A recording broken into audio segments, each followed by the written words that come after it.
Cinema ఇండస్ట్రీలో చాలా మంది అందాల తారలు చిన్న వయసులోనే ఎంట్రీ ఇచ్చారు. అలాగే చిన్న ఏజ్ లోనే స్టార్డమ్ కూడా సొంతం చేసుకున్నారు. ఇంకొంతమంది చేతులారా కెరీర్ నాశనం చేసుకున్నారు. వారిలో ఓ బ్యూటీ అలాగే కెరీర్ నాశనం చేసుకుని ఆత్మహత్య చేసుకుంది. అలా ఏ హీరోయిన్ చేసిందో ఈ స్టోరీని ఎండ్ వరకు చూసేయండి. సినిమా ఇండస్ట్రీలో చాలా మంది చిన్న వయసులోనే ఇండస్ట్రీలోకి అడుగుపెట్టి రాణించారు. వారిలో నటి శోభ ఒకరు. అందాల తార శోభ తెలుగు సినీ ప్రేక్షకులకు సుపరిచితమైన పేరు. ఆమె చిన్న వయసులోనే స్టార్డమ్ చూసింది. అలాగే చిన్న వయసులోనే విషాదకరంగా కన్నుమూశారు.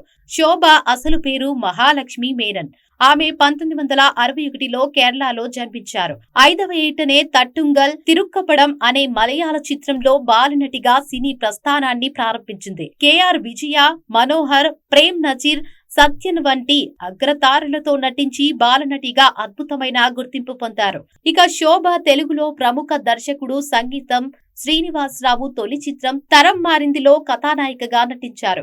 ఈ చిత్రానికి బాలు మహేంద్ర కెమెరామ్యాన్ గా పనిచేశారు. తరం మారిందిలో వృద్ధుడికి ఇచ్చి పెళ్లి చేయబడిన యువతిగా శోభ అద్భుతంగా మెప్పించింది. ఆ తర్వాత మన ఊరి పాండవులు చిత్రంలో రావు గోపాలరావు పాత్ర చేత మోసపోయిన అమ్మాయిగా బాలచందర్ దర్శకత్వంలో తమిళ చిత్రంలో కూడా గర్భవతి పాత్రలో కనిపించారు. విచిత్రంగా ఆమె నటించిన చాలా చిత్రాలలో కథానాయికలు మగాళ్ల చేతిలో మోసపోయిన పాత్రలే చేశారు. ప్రఖ్యాత దర్శకుడు కెమెరామ్యాన్ బాలు మహేంద్ర, విశ్వనాథ్, సంగీతం శ్రీనివాసరావు వంటి గారికి కెమెరామ్యాన్ గా పనిచేశారు. స్వతహాగా దర్శకుడు కూడా అయిన బాలు మహేంద్ర కమల్ హాసన్, శ్రీదేవి నటించిన మూన్ రామ్ పిరాయ్, తెలుగులో వసంత కోకిల వంటి విజయవంతమైన చిత్రాలను తీశారు. అలాగే బాలు మహేంద్ర తన కన్నడ చిత్రం కోకిలకు శోభను కథానాయికగా తీసుకున్నారట. షూటింగ్ సమయంలో ఆయన శోభను తన సొంత బిడ్డలా చూసుకోవడం ప్రారంభించారట. అప్పటికి 15-17 సంవత్సరాల వయసున్న శోభ ఆ ఆప్యాయతను అపార్థం చేసుకుని బాలు మహేంద్ర పట్ల గాఢమైన అనురాగాన్ని పెంచుకున్నారట. ఆయనకు అప్పటికే వివాహమై పిల్లలు ఉన్నప్పటికీ శోభ ఆయనను తన జీవితంలో దేవుడులా భావించారట. శోభ పట్టుబట్టడంతో బాలు మహేంద్ర ఆమెను వివాహం చేసుకున్నారని తెలుస్తోంది. ఈ సంబంధం తర్వాత శోభలో తీవ్రమైన పొజిటివ్నెస్ పెరిగిందని టాక్. ఒక సందర్భంలో బాలు మహేంద్ర వస్తున్నారని చెప్పి అనివార్య కారణాల వల్ల ఆ రాత్రి శోభ వద్దకు రాలేకపోయారట.